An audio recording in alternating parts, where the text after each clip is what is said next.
Hey everybody, it's Jason Blaha here, and today I want to chat with you guys a little bit about exercise variation and more advanced lifters. And this can even apply to intermediates to some extent. Now, what I want to state up front, if you are a novice lifter, this isn't you. This doesn't apply to you. Even worrying about this might actually slow down your gains in a worst case scenario. So I want to make that very, very, very clear. This is for more advanced lifters. And a lot of you guys are like, oh man, I mean, I got my bench up to 175 pounds for 5 reps. You're talking about me, right? No, you're still a noob. I'm talking about more advanced lifters. Like if you're not doing your work sets with past 225 on the bench, with a pause, squatting more than 315 to parallel for all your work sets, deadlifting 405 plus, doing your overhead presses, standing with at least 155 pounds for work sets off your chest. I'm not talking about you.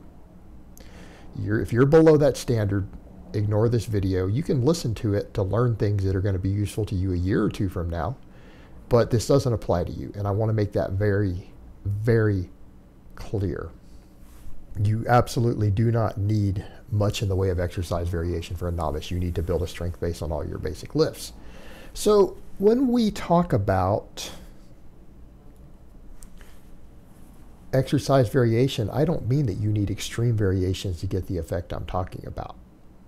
It can be very minor variations. In the examples you guys are going to see here, you're going to see me doing both the closed grip bench press and then the closed grip floor press. Notice that they are almost the same exercise, meaning I can sink the bar into my chest on a closed grip, but I can barely touch it with the floor press. So what, an inch difference in the range of motion?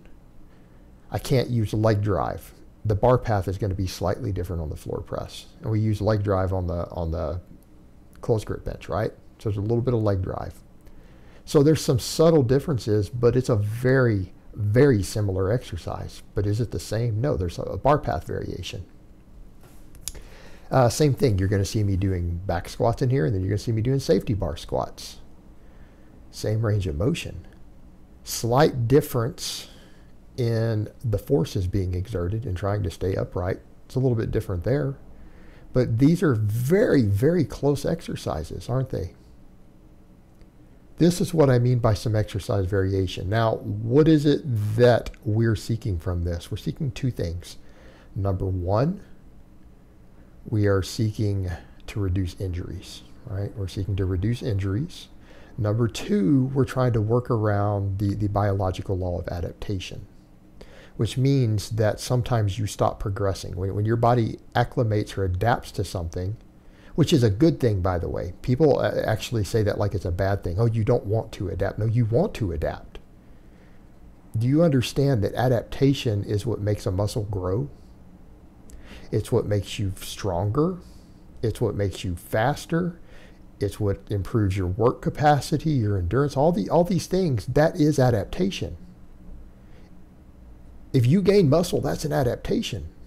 If you get stronger, that's an adaptation. That's a good thing.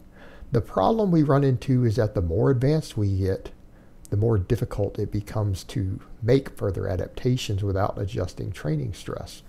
Now, under normal circumstances, we can get a pretty good amount of adjustment to our training stress doing what? Adding weight, adding reps, adjusting our programming. How about adding volume? Yeah, adding volume is a big part of it, isn't it? Adjusting volume. And so people will say things like, oh man, you know, how many sets should I do? Well, that's dynamic. And we adjust sets based upon where we're at in our programming. But all of that aside, these are things though that eventually we can plateau on. And by putting in a little bit of exercise variation, sometimes we can create a novel training stress that can sometimes cause us to adapt a little bit. It's to break up that monotony. Sometimes it can help psychologically because you're doing something slightly different, and there can be benefits to that, right? You're doing something slightly different. It can be new. It might give you a better psychological response to avoid staleness. And sometimes that new movement pattern can create a little bit of additional hypertrophy in certain places. It can train us to move a bar through a different path. And that is why it helps with injury prevention. All right, it's a very subtle thing, but it is there, and it's something that's been noted by coaches and researchers and other people over the years dealing with very advanced athletes. Right? We're not talking about the novice. We're talking about the guy who's already squatting 500 pounds. In more advanced athletes, lifters who incorporate some exercise variation get hurt at lower rates. Why do you think that is?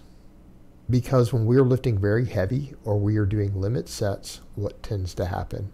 Sometimes form breaks down. We slip out of our groove. Now, we do know that most injuries are caused by improper loading. In other words, under recovery, overuse of connective tissue, overuse injuries, and under recovery. That's what causes the majority of injuries in lifting, actually. That's what the emerging data is showing in serious lifters. So, what we find is that these subtle changes can cause muscles to hypertrophy a little bit different, that can sometimes give you additional support when you slip out of your groove. In other words, because the bar path and the forces involved are slightly different on these minor variations of the exercises, you're also training a motor pattern and a movement pattern that allows you to maintain at least a proper bar path when you slip out of your groove a little bit, at least one direction, because any of these movements is going to move the bar an inch or two different at different points through your bar path from your normal lift, your main lift, right? So if you happen to slip in that direction when the form starts to break down, you have some training in the movement pattern, and it's going to be easier for you to go ahead and finish the movement without complete form breakdown. All right, that's actually valuable for preventing hurting yourself. Right? That's valuable. Furthermore, when we're talking about overuse injuries, it stresses some of these tissues and connective tissues slightly differently because we have a minor variation. Sometimes if we're getting close to overuse injuries, or we're getting a tendon that's getting inflamed, it could be some connective tissue in your back on your squats. It could be connective tissue in your IT band. It could be any of these things, right? It could be different things. That subtle variation of going from a back squat to a safety bar squat, or from going from your closed grip bench press to a closed grip floor press, can stress the connective tissue slightly differently. And sometimes it can allow that inflammation to heal. All right, this is something that, again, a lot of advanced lifters use when they start getting close to that overtrained state, at least, or feeling like they're overusing connective tissue. Sometimes these other exercise variations, and they shifted them for a little while, changes the load on that. Now, is it always because it's slightly different variation? No, not always. Sometimes it's because it's a detrained movement, right? If it's a slightly detrained movement, we're not as strong at it, so we're also potentially reducing the force on that connective tissue while still giving a novel training response that we can adapt to. And that can sometimes create its own deload. That can create its own deload with that novel training response. It gives us just what we need to let that connective tissue inflammation calm down a little bit. So what are we dealing with here? We're dealing with stuff that, again, can become very, very valuable. And not only are we dealing with sometimes additional hypertrophy, because, again, a slightly different movement pattern that we can adapt to that might stress the muscle slightly differently. And in some cases, if you've stagnated, that can help. We're dealing with new movement patterns that in some cases, again, can help with injury prevention, dealing with some built-in deloading that can help with that.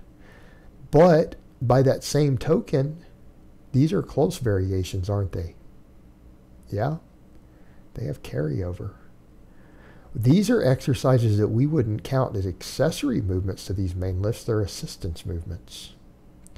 In other words, the movement pattern is close enough that you are still training the primary movement. In other words, if you're squatting 500 for a max and you change to the safety bar squat to acclimate a little bit, to get a novel training response because of your connective tissue or some injury prevention or due to stagnation, and you train it for 3 or 4 weeks and you gain strength on it because, again, new movement pattern, you will most likely keep all of your strength on the primary movement, right? That's a valuable tool also.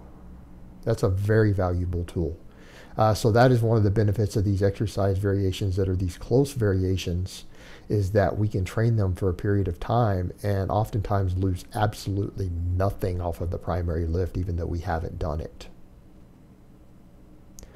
That's useful because it can maintain enough of the motor pattern with all the hypertrophy that we don't regress on the main lift. So again, they're very, very useful exercises. All right, guys, but that's really all I have to say on that today. I hope it's been informative, and I will talk to you guys next time.